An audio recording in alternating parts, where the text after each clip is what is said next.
आता इंडियातला मोठा चोर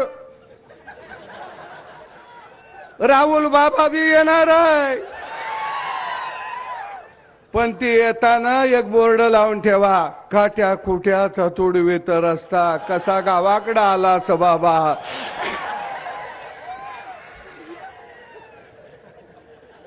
म्हणजे राहुल बाबा कुठं जात होत? अमेरिकेला, जपानला, रशियाला. त्याला माहीतच नाही की या इंडियामध्ये भारत नावाचा देश आहे आणि साधी साधी दगड मातीची बी घरं आहेत. राहुल बाबा, आम्ही बी तुमचं स्वागत करू, हाय असाच मंडप ठेवू, तुम्ही म्हणला तर भटजीला बी बोलवू, कारण गावाकडच्या मंगलाष्टका ऐका जरा कशा असत्या त्या.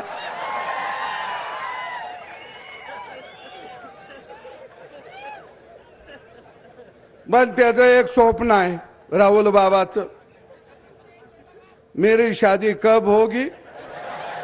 जब मैं पंतप्रधान बनने के बाद होगी.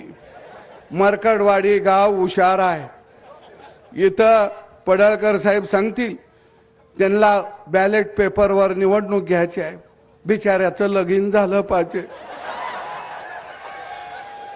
पोलिसांना मी विनंती करतो, त्यांना 2 डबं मांडून देते, बॅलेट पेपरवर मतदान होऊन दे, तो गडी निवडून येऊन दे आणि त्याचा शपथविधी इथंच करतो आणि अक्षता बी इथंच टाकतो.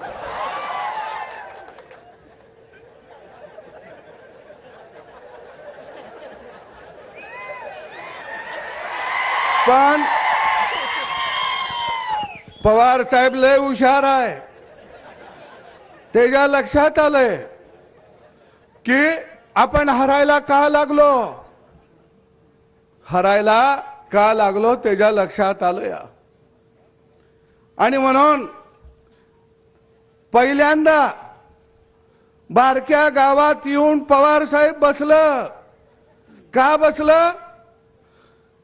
पहिल्यांदा राजकीय हत्या त्यांची झाली या 50-60 वर्षात. पहिल्यांदा ते गैवर घालायला गावात आलं या. पण त्याला कसं गैवर घालायचं आपण सांगितलं पाहिजे. आपल्या गावगाड्यात असतो का नाही गैवर, आता तुला कोण आहे का ग,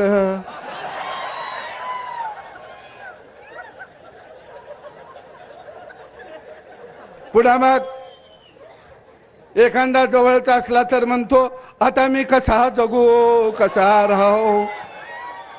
काय त्याला सांगितलं पाहिजे असा गैवर घाल. मग आपण म्हणायचं बॅलेट पेपरचं तुला कशी आठवण येते या, इव्हन मशीन तुझा कसा घात केला या.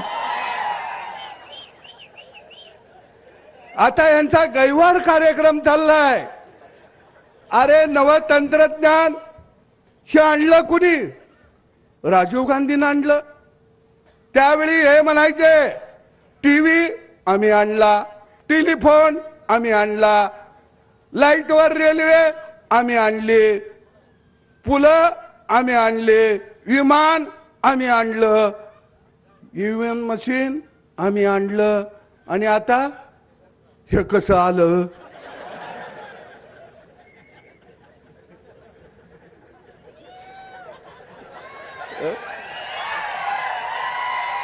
हे ईव्हीएम मशीन कसं आलं? गोपीचंद पडळकर निवडून आलं. आता हे असं चाललंय. काय तुम्हाला ह्यांना बॅलेट पेपर का पाहिजे माहिती आहे का?